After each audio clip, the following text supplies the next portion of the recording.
Right now, you're tuned in to Brotha Carter TV. This is my interview with one-on-one, a graveyard shift. A little bit of history about graveyard shift. They were a group out of Cleveland, from St. Clair.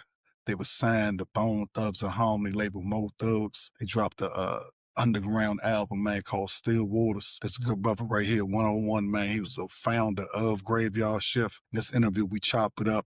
We start off talking about when he was on tour with Bone and when Biggie Smalls was opening up for him. He's featured on the East 1999 album on the last track of the album called Shots to the Double Glock. He's the last verse on that song, Shots to the Double Glock. Man. Shout out, man, to all the Bone Thug fans, man. Shout out to my brother Flesh, man. And like I said, sit back, relax, and right now you're tuning to Brotha Carter TV, and this is Crucial Conversation with my man one-on-one, a graveyard shift. God Good bless with you. you, brother. The show when y'all was with Biggie, y'all was up in Kentucky. Yeah, I think it was Louisville, because like I said, another event took place that same night that had me really paying attention to stuff. But yeah, I'm pretty sure I think it was Louisville, Kentucky. We did the show, they opened up for us. I don't remember if they went right before us or if somebody else in between. But I know by the time we got to the dressing room, Big was standing outside the dressing room with a handful of blunts. And you know, we in a line. It's just like 10, 15 of us. Who was on the road with you? It was all the graveyard shift? Who else? It was everybody that was on Shots to the Double Glock. Okay. You know what I'm saying? Was D-Lo with y'all this time? No, D-Lo, for my recollection, didn't never do a show. I don't remember how they managed his verse. I think Mohart was doing his verse on stage. Okay, that's tight.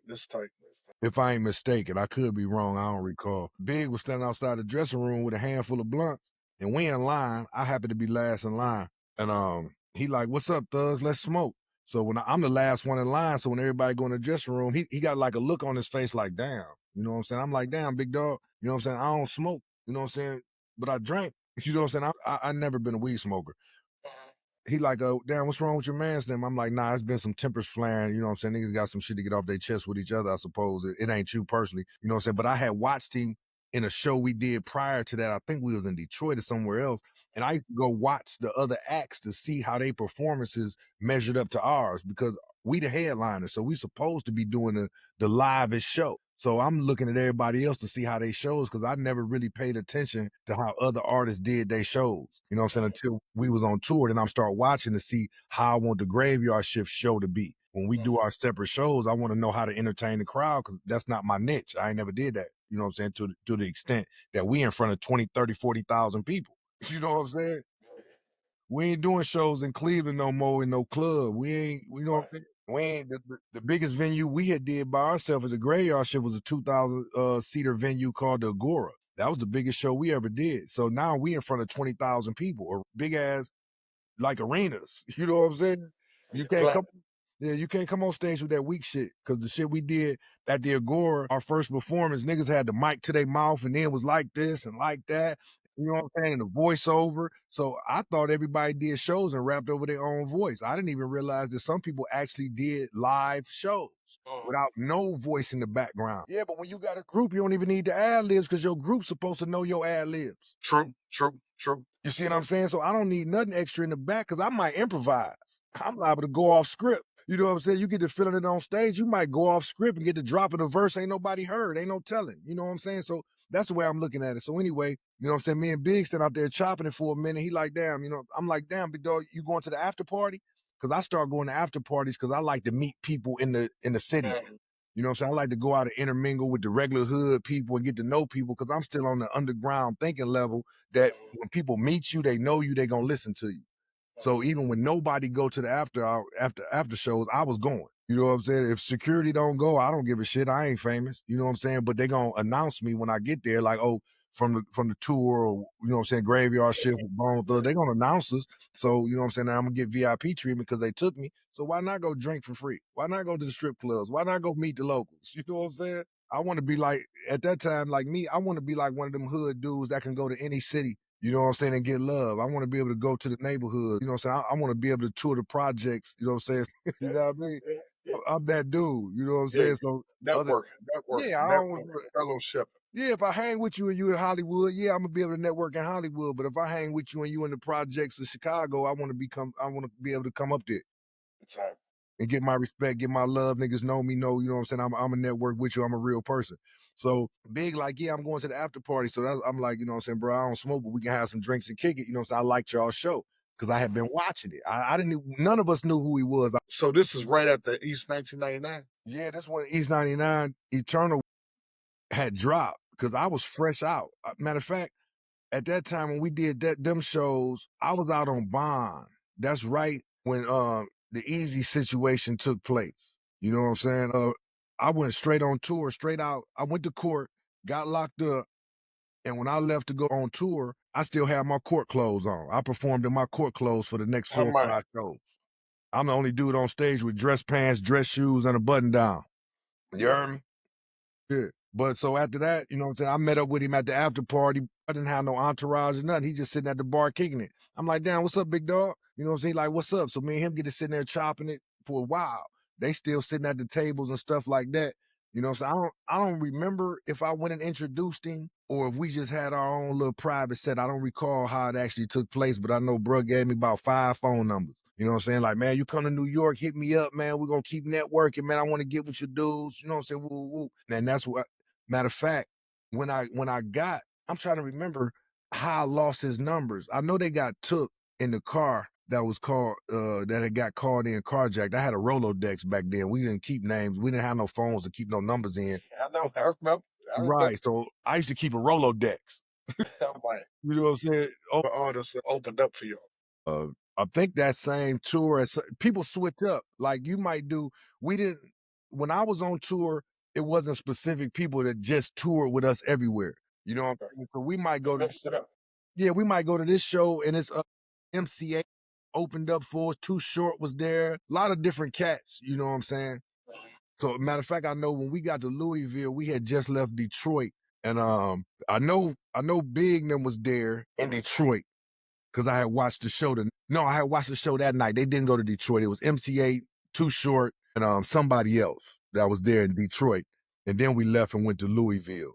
Did y'all ever go to Memphis? Yeah, we went to Memphis. You know what I'm saying? The situation with Memphis was that's when it was people don't recall when 3-6 Mafia first came out, they very first promotion that was in a magazine said fuck Bone Thugs at the bottom. Heard it though. Yeah, I don't even remember. I don't even know why they was like fuck us. Yeah, they had the albums called Mystic Steps. Yeah, but they was That's talking my about first. something. That's my.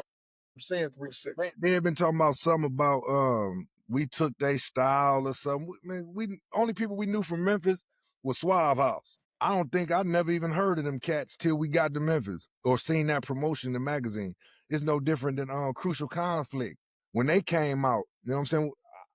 I never heard we had no beef or no even thought about them dudes, but what happened was because later I ended up meeting Wild Style and we talked about it. And he was like, he ain't know where the beef came from. I'm saying, I'll tell you where the beef came from with us. One night I came out on the hustle tide late night and I had been gone all day. And when I came out on the block, it's like probably 3 big billboards in the wasteland between 88th and 105. It was 3 promotional billboards. All 3 of them had their promotion on them. And I didn't see them nowhere else. So they specifically, whoever their team was, specifically targeted to put their promotions on St. Clair. And before sunup, we had took them down. You're not finna just come on and disrespect our hood like that. You know what I'm saying? And y'all rapping, sounding like us, and now your promotions is in our hood. That's a blatant smack in the face. So we made sure they was took down that night. Well, no, you ain't finna promote down here, you know what I'm saying, and act like y'all some rivals. And that's where our mental beef with them came. I never even discussed it with Bone because they wasn't on the block that night when we took that down. I don't remember even having a discussion with them about it. I just know they was coming down because we ain't never had no rap music promoted in our neighborhood, so I know it was specific and targeted. So that's where it came from. Me and Wildstyle got cool though. I used to go over there to Chicago to a studio and kick it with them a couple times. Now, where were the Killer Fields? Killer Field is it's a field on St. Clair. It's a hell of a story with that. I probably won't tell the whole story. What happened was a dude from LA came to St. Clair. And what happened was first the Crips tried to take over St. Clair. And they pulled up on my older cats. I wasn't there. I was probably still in Houston or something. I wasn't there yet. I just know the story. They pulled up and said the St. Clair belonged to the Crips. Anybody got something to say, speak now. And a dude named spoke up and they shot him in the mouth. To this day, he still got half his tongue blew off and used to keep tissue in his mouth. But he used to be a big money dude, you know what I'm saying? By the time I came around, he was getting big paper, but that was the story that had happened. Another dude that was associated with that basically moved in the hood, you know what I'm saying? And took over, he had this building behind my uncle's store economy. And you know what I'm saying? He started hand picking people to be his warriors. So economy, that was your uncle's store. Yeah, yeah. Okay. Yeah. That's my he's not my blood uncle. I was raised with him as my uncle. My cousins, his wife was my aunt. I understand. I You understand. know what I'm saying? So yeah, my cousins, that's they dads. So I still kick it with them, you know what I'm saying, all the time. So to me, he was my uncle. Not blood, but family. That's how Yeah, I so am right now. even when they got divorced, that was still, you know what I'm saying, uncle sister role. You feel me? Yeah, yeah, because economy, we hear that in everyday thing. Okay. But the field was the field that my uncle owned next to economy. Okay. So basically, even before the LA thing and all that, that field and that parking lot next to economy was the hub for a lot of shit. That was like downtown St. Clair. You know what I'm saying? Downtown wasteland. So anything that go down because everybody came to that store because my uncle had, first of all, the biggest black owned grocery store in the city. And second of all, he had the coldest beer in the city. You know what I'm saying? You could get a 40 with ice in it. You know what I mean? Everything was ice cold. His coolers was super cold. So people came from all over the city to come to that store to get cold beer. So a lot of shit took place up there and it originated from that killing field. But that killing field also started getting another name after all the LA stuff and all that for different various reasons. So how long did the LA guys stay out there for? I think he was probably active for about 2 years, but he wasn't getting people to join the Crips. He was getting people to join his organizational idea of how he thought St. Clair should be ran, but he tried to do it from a more subtle perspective by bringing some of the locals in that could be his muscle and might and move, you know what I'm saying? And I ended up getting associated with him because by the time I came from Houston and my mama put me out and I was stuck in the hood, you know what I'm saying? I was getting some money, but I couldn't find nowhere to live. Mhm. You know what I'm saying? I was living in a bandos. I was staying in dope houses. You know what I'm saying? Anywhere I could stay because I was too young to get an apartment with nobody trust me, and I was a hustler. I had no job. So Mhm. he gave me an apartment in that building. Okay. You know what I'm saying? And that's how my association with him began. So, you know what I'm saying? I had a different respect. Like I wasn't there for what happened with dude that got shot and all that. I was there for my own reasons. You know what I'm saying? But he also had and taught a lot of other things that we wasn't familiar with because LA got a different culture. They moved different. You know what I'm saying? They locked down their neighborhood and it's locked down. You know what I'm saying? Ain't nothing coming up in here. So in him having that mentality and by me being young and really growing up without a dad, you know what I'm saying, having a male figure that's teaching me something, you know what I'm saying, that's teaching me for real. He was teaching inner city guerrilla warfare, honestly. Then he was teaching a whole nother mentality and I took to it. You know what I'm saying? Ultimately it ended up he got killed. Okay. So killing fields. Yeah, yeah, that's a whole nother story. I got a book about it, but yeah, to kind of tell the story is probably So they literally came down there and said the Crips taking this over.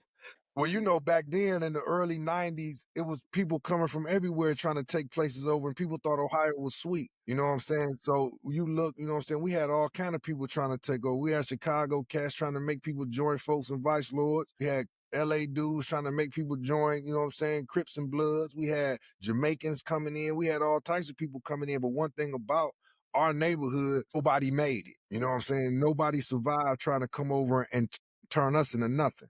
So you ain't we you know what I'm saying? Even T-Rock was a Crip. Mhm. You know what I'm saying? He tried to start a set of Crips or something. I don't know where they came from. They used to call themselves Mega Mafia Crips. I don't even know if that's a real Crip set or nothing, but I know I'm gonna keep it real. I didn't, you know what I'm saying? I never subscribed to gang culture. Mhm. You know what I mean? Even before I had met, man, I used to be beefing with them little gang bangers out because I stayed in a city called Euclid when I first came from Houston. It's on the outskirts, far east side of Cleveland. Yeah, And yeah, I know you. yeah, my people in them stayed in Euclid, so I went to Euclid High School and I'm meeting all these dudes talking about they folks and vice lords. And personally, I didn't respect it. You know what I'm saying? So them was the people I used to be beefing with. You know what I'm saying? Even when I ran across, even though he was what he was, which I think he was the come to find out later, I think he was the OG or of Ghost Town Crips. and he was actually being featured on America's Most Wanted when he got killed. You know what I'm saying? Because he had a string of a bloody trail behind him on the way to Cleveland. Okay. You know what I'm saying? Come to find out, they had a segment of America's Most Wanted that was going to feature him, but ended up he getting killed. He got killed, so they never featured it. So in Cleveland, that so they ain't have like gangs and stuff like. No, it was neighborhoods that took to it. Don't get me wrong. Okay. You know what Okay. I'm saying? You could go right up the street. It was some Nutty Wood Crips. It was some Iroquois Gangster Bloods. It was some, you know what I'm I'm like, saying? okay, okay, They had okay. a spot called Hell's Kitchen over across town. They had Grape Street Crips. They had all kinds of shit. What I'm saying is our neighborhood, Didn't condone that shit. there was certain little young, you know what I'm saying, little impressionable cats that called themselves joining shit. But for us, and I don't know, we ain't never had no meeting about it, but most of us that pillars in this neighborhood, we ain't joined. I'm not never claiming nothing from somewhere I don't know.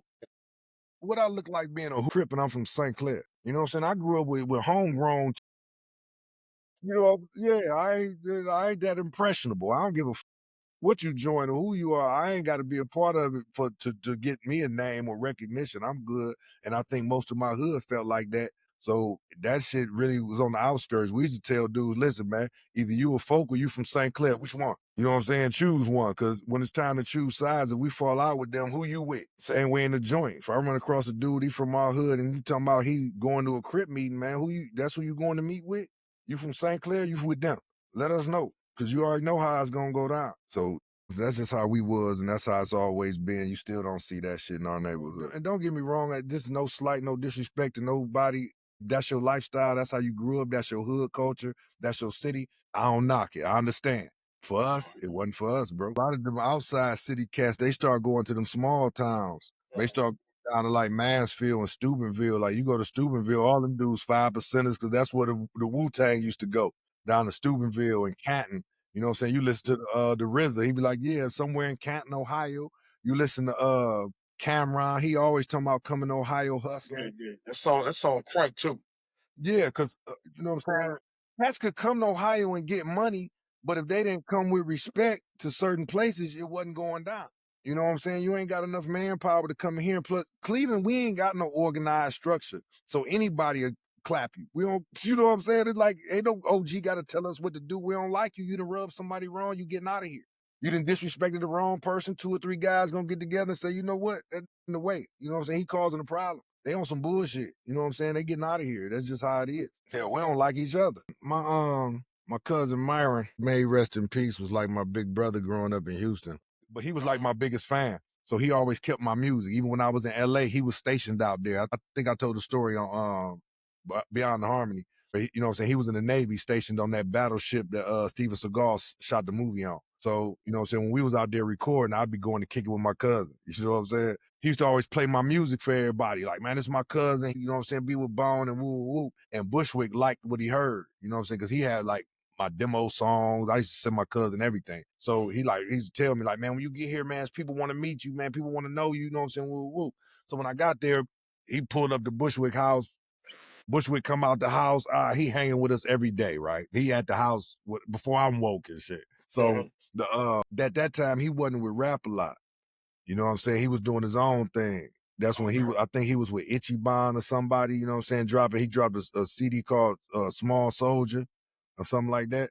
But, you know what I'm saying? It didn't do as good because he didn't have Rap a Lot writing for him. You know, Willie D used to write a Yeah, lot of that's his for ghetto sure. boy shit, Menace Clan, Gangsta Nip.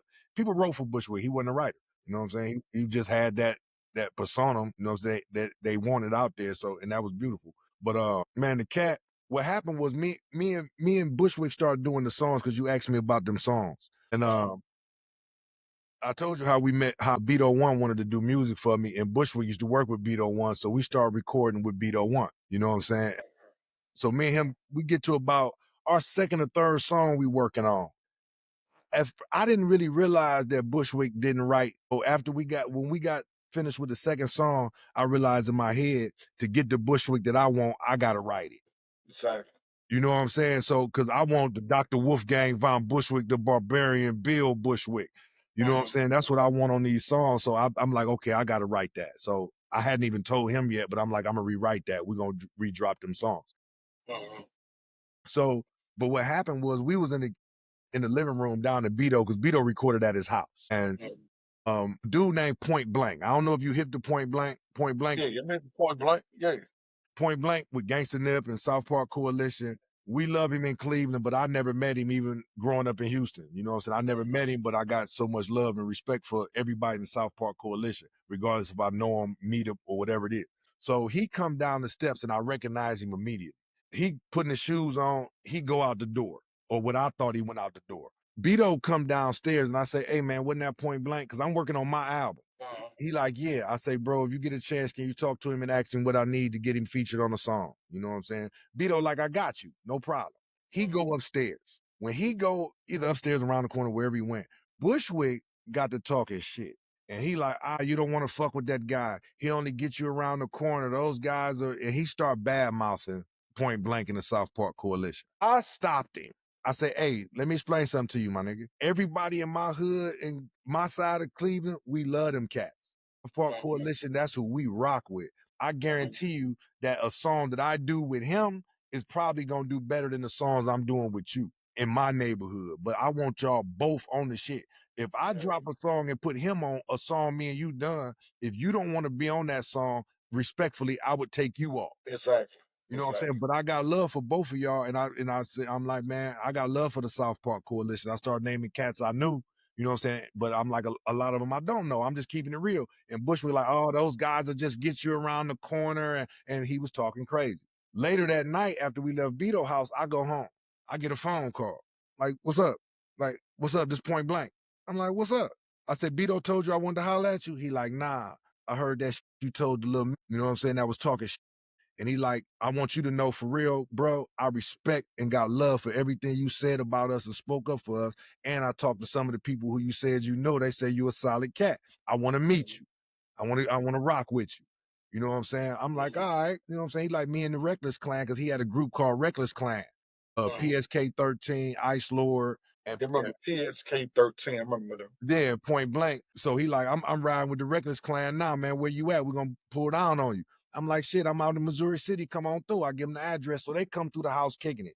He like, yeah, bro, we gonna edge it up. He like, only reason I ain't scraped the floor with him because y'all was at Beto house. You know what I'm saying? I'm like, nah, man, don't pay that nigga no attention. He just be hollering. I'm trying to save Bushwick because at this time he already beefing with Rap a Lot. Yeah, okay. That mean the whole north side is on his ass.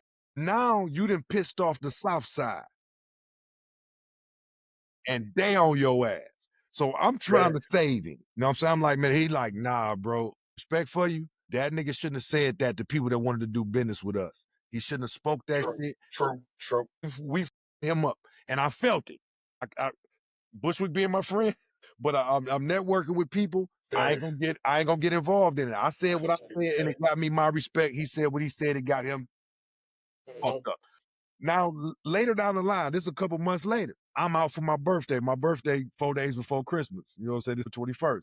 So me and my homie, listen, man.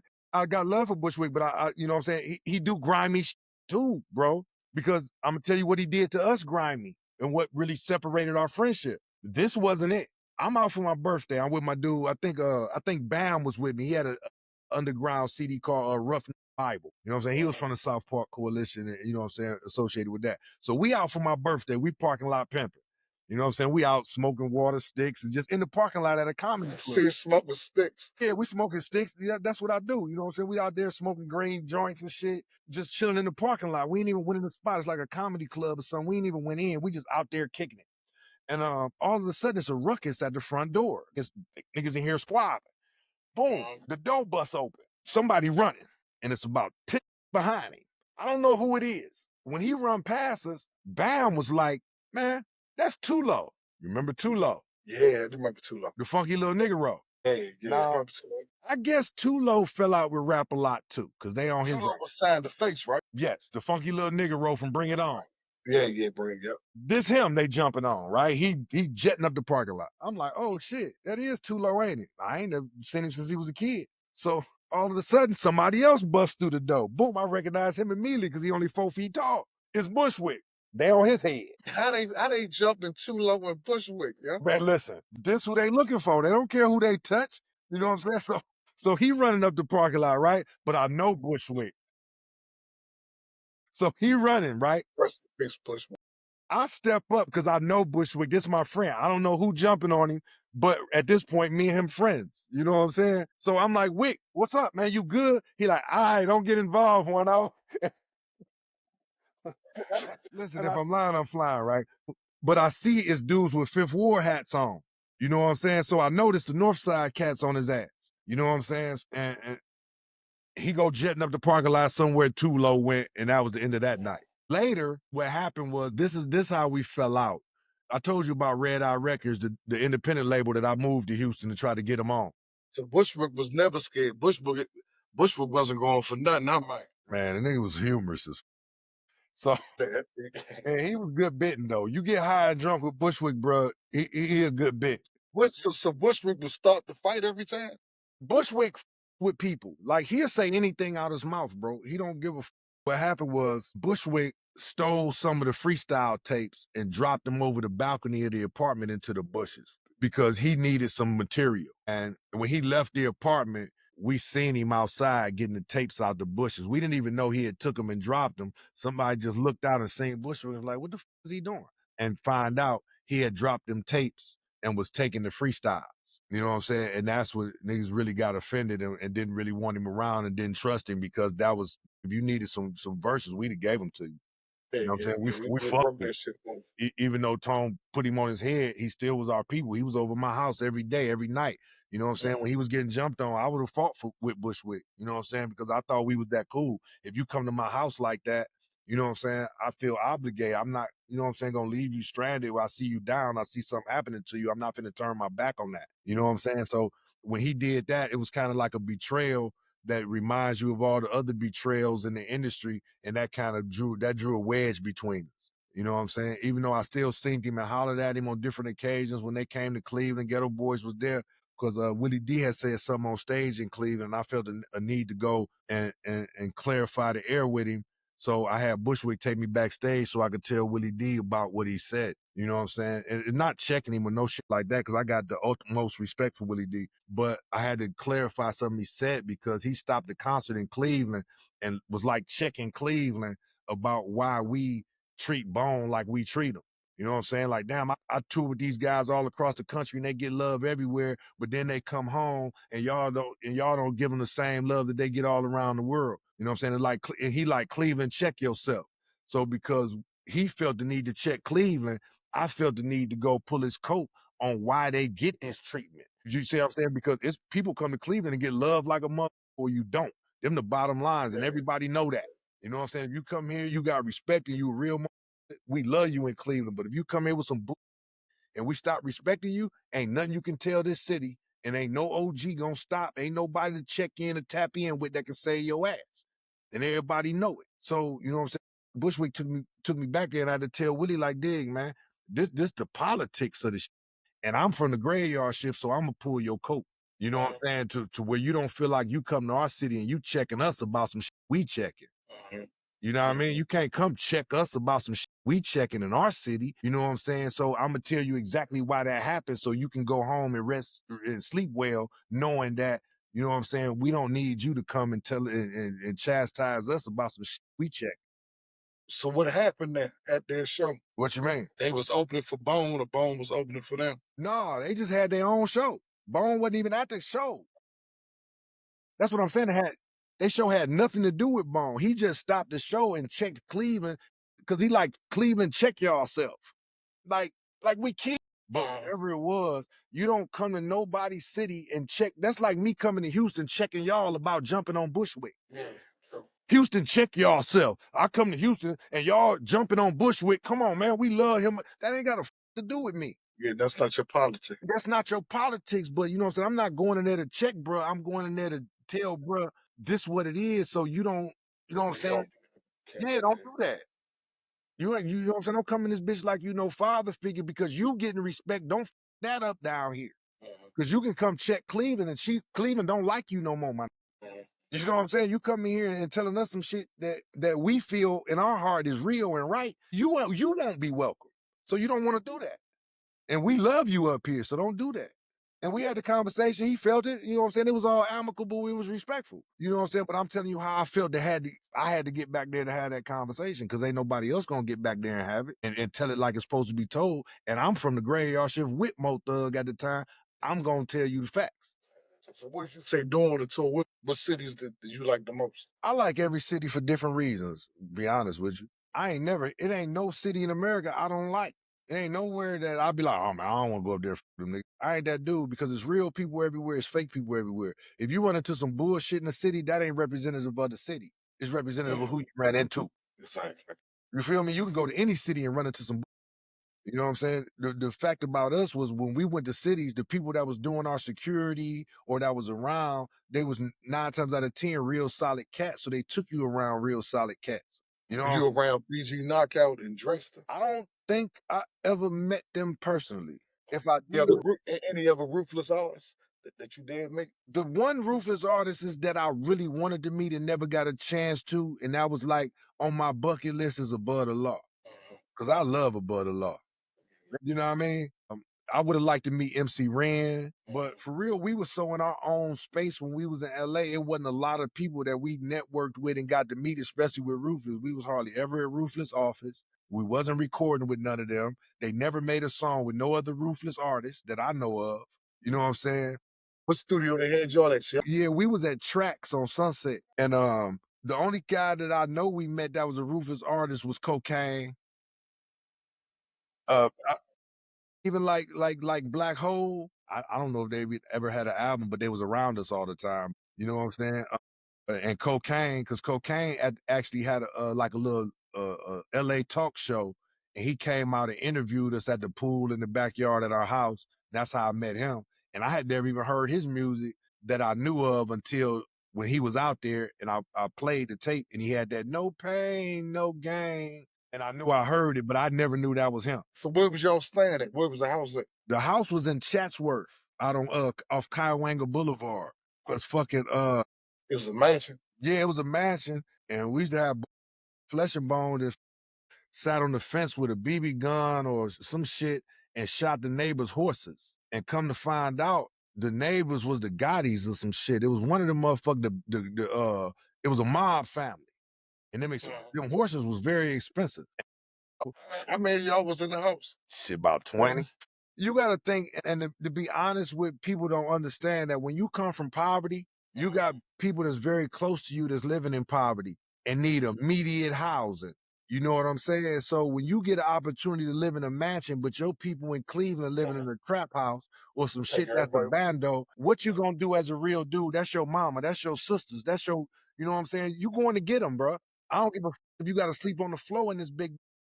We was on the floor, sleeping in the bathroom. Stu Bone, his bedroom was a closet. You know what I mean? The house had a guest house in the back, busy. His baby mama and kids stayed out there because he had multiple kids, even though he wasn't even 18 yet. He had like 3 kids at the time. You know what I'm saying? And his shit, lazy bedroom had a big closet. His closet was Stu bedroom. You know what I mean? So that's what, yeah, you know, and then that's real shit. I ain't gonna never. It's real shit. And Flesh and Bone kept flipping on everybody, starting fights and beating people up. So him and his baby mama was staying at a hotel across town. Yeah, he was just wilding out. Like, he ain't like nobody, honestly, but me. Like, he used to send me a cab. Like, man, come out to the hotel, kick it with me. I'm about to send you a cab. He used to call and just cuss him out like, bitch, I'm about to come and start hunting you. Anybody come out the house, I'm beating your ass type. You know what I'm saying? Then call back and I answer the phone. He'd be like, hey, you want to catch a cab? Come out here and kick it? I'd be like, yeah. He'd be like, in 20, 30 minutes, walk to the corner of the street. And I walk to the corner of the street, jump in the cab, and go kick it with him and Nick. You know what I'm saying? Like, he'd just flip on niggas, get to talking, get to punching. We was kicking, was talking about basketball one day. Like, I'll dunk on any one of you. Any one of you, I'll dunk on you and got to punching. This is what really drove Lazy to want to go to LA because Flesh was living in LA playing basketball. I think he played for UCLA. His nickname was Stackhouse. Yeah. They say he was good. Say he was vicious at basketball, though. Like all around athlete. I honestly had never met him until we got to LA. Okay. So that was your first time meeting the Flesh when you got into LA. Yeah, that was like, I may have ran across him before, but to get cool with him And to have a friendship like I didn't know him. When he was calling and telling Lazy to come to LA, I had never met him. He just like, man, my brother played basketball in LA. He wanted to come out there. He's saying he running into all the artists and all the record label owners and shit and say we should come out there to get on. Because me and Lazy was having a discussion about do we go to LA or do we go to Texas? Okay. Because I know we can go to Texas and pull up to Rap a Lot. I know for a fact we can do that. You know what I'm saying? So, and I got other homeboys, like at that time, a lot of dudes from South Park was with Big Time Records, who had UGK at first. Big Time Records. Big Time was owned by a white dude named Russ, though, and people didn't really like the white dude owning the record label. That's when they dropped that album. Was it Super Tight? That's before Rad Dirty. No, that's when they dropped Band. Okay. They didn't. Honestly, they didn't blow up. I can't even say in Houston they was popular until Tell Me Something Good came out on the radio. Mm-hmm. That was the first time because I seen them in the mall in Sharpstown Mall, and they was getting airbrush T-shirts that said Trill Ass. I didn't know who the f they was. You know what I'm saying? But that also was the exact time that Tell Me Something Good started playing on the radio, and then I realized who they was that I seen at the mall getting them T-shirts. You know what I'm saying? And when that came out, they was playing that one with a trigger, two with a bat in Houston. That bitch came out on every 5 minutes. Yeah, we called it the 40 song because every time it come on, we're throwing back 40s. And that's when they really started to blow up, but they had left Big Time. And if you go back and you listen to the music, them and Point Blank was beefing. Stone Junkie was about Point Blank. When he's talking about, damn, it make you want to kill yourself, dog. Damn, when he smoking on that water, he was really throwing a shot at Point Blank. And if you listen to Point Blank album, that's why he'd be like, I know some more hoes live in PA, but they go by the name of UGK. Supposed to be down with Big Time, but they ain't. Trying to get out of their contracts, but they can't. And Big Russ getting tired of this shit. Tell him, Russ, I forgive, but I don't forget. Go back and listen to Point Blank. You're gonna hear him because he called him. Because on another song, he say, niggas scared to put my name in their mouth. My name Point Blank, direct shot. But when you was in the studio, ho, you must forgot.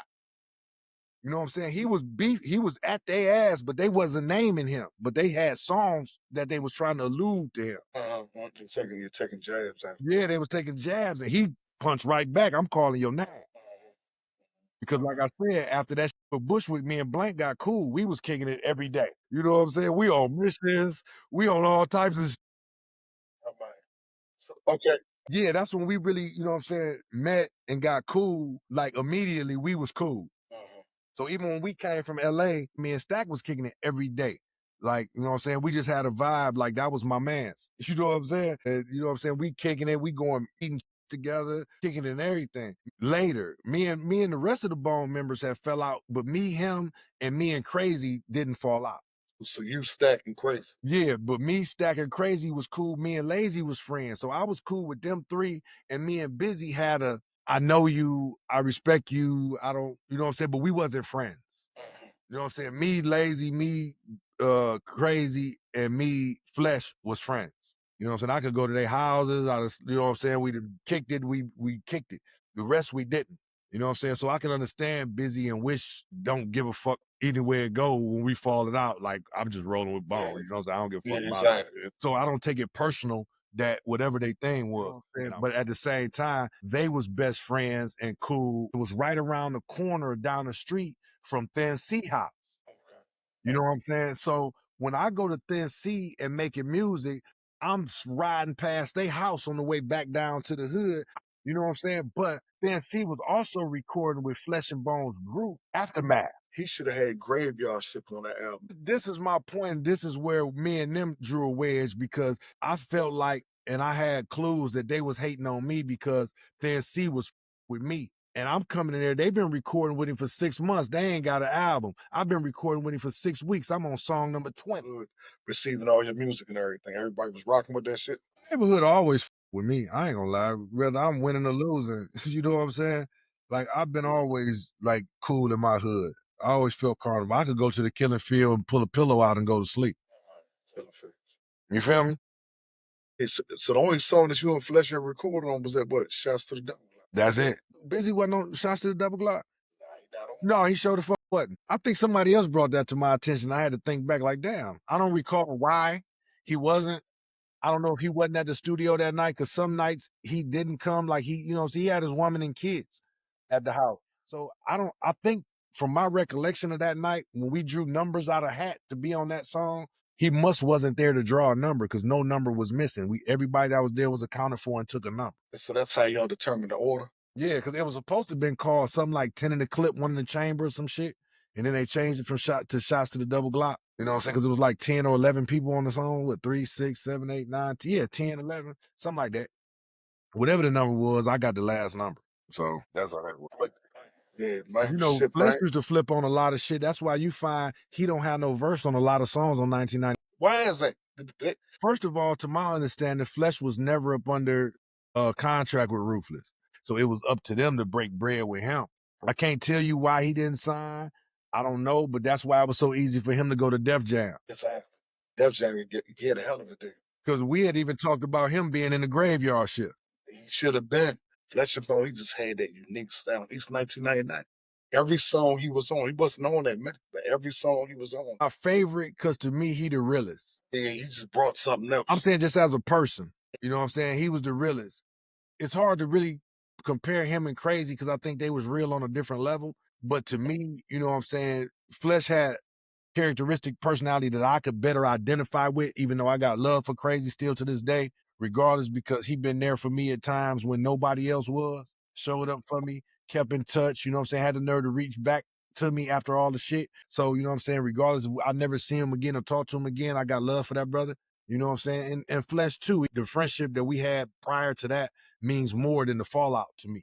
You know what I'm saying? And I actually felt like our ultimate destiny was that the Graveyard Shift and Flesh and Bone was going to Def Jam. That was the best move for us. That was the best move for everybody. And had we went with him, he'd have damn near been a part of the group to me. I think that he would have made a much harder album had he been a part of the Graveyard Shift family, even if not being a part of our group. And then he would have featured with our shit and took some of that energy back to his shit. And he would have been able to make a better solo project by being a part of us as a family, not as a group. You see what I'm saying? Like he probably would have came off like he sound like he part of the Graveyard Shift because we got him on songs. I definitely would have featured, bro. I definitely would have made shit with it. He definitely would have been on some songs, and I definitely would have been on his album, and the Graveyard Shift probably would have been on his album. I can't speak for him.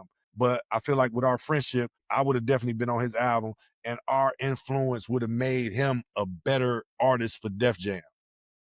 I mean, he sold good copies. I just think they should have used North Coast. I think a name as the singer. North Coast should have been the same. Should have been more. Graveyard Shift on that Flesh and Bone album would have filled the album. Let's talk more motion.